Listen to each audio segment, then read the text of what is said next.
Last Sunday we celebrated the 33rd Sunday in Ordinary Time. This coming Sunday will be the last Sunday of our liturgical year, the celebration of Christ the King. From yesterday we began on our weekdays starting to read the book of Apocalypse, the last book of the Bible, and we will continue to read it over the next 2 weeks as we conclude this liturgical year. Our readings are a little bit longer. They're shifting us to prepare for the end. And today we have quite a large chunk of the book of Apocalypse. And it asks us to reflect on a few things. It is a beautiful book. It's a hard book to understand, but it's a beautiful book, and it's worth reading over these passages over and over again. Because I think there are lots that we could probably get out of it for ourselves in our own spiritual lives. A few things that jumped out at me from this passage when I was preparing for today. One is that we're called to be perfect. And that when a person often becomes a Christian, especially when they become a Christian as an adult, they have an enthusiasm to be a saint. But sometimes that can wane over our lives. It can sort of disappear. We should continue to have that enthusiasm. In this book, this passage we had today is reminding us that we are actually saints. Our names are inscribed in the book of the saints, the book of life, when we're baptized. We're dressed in the white robe, as it talks about, the robe of the saints. And then the challenge is, how are we going to live our lives? And the book here reminds us that are people living the perfect life that God expects of us? Well, we're not.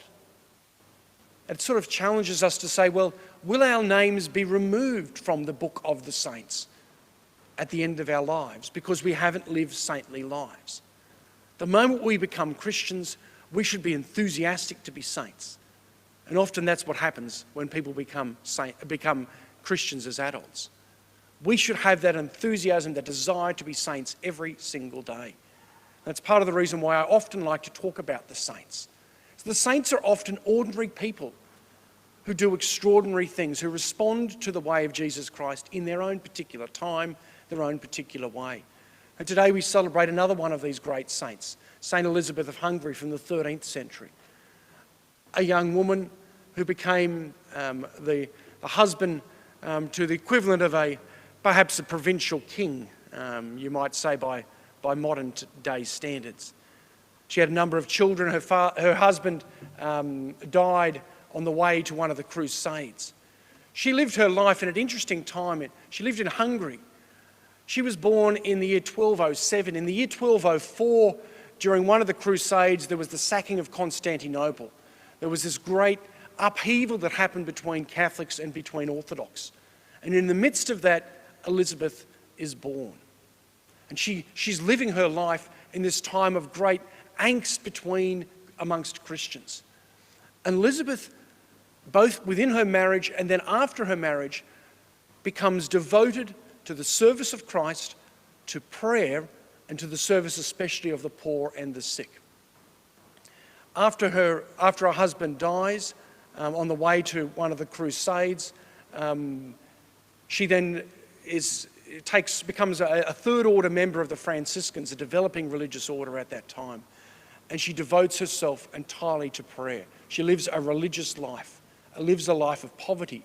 She's gone from being a princess and in essence a queen to living a life of almost absolute poverty, so that she could open her heart entirely to that love of Jesus Christ through prayer and through service. I'm not suggesting we should all get rid of all of our possessions and to live in absolute poverty. I don't think that's what we're called to do. But we are called to be open to Jesus Christ and to live the life of the saint. As the book of Revelation, the book of Apocalypse has said to us, are we perfect? Are we living the life of perfection now? Probably all of us can live it a little bit better. Let us have that desire to be saints today, that our names will not be scrubbed out of the book of the saints, the book of the Christians, the book of the living when we get to the end of our lives, but we will truly be welcomed in to the eternal paradise that's been prepared for each and every one of us. Saint Elizabeth of Hungary, pray for us.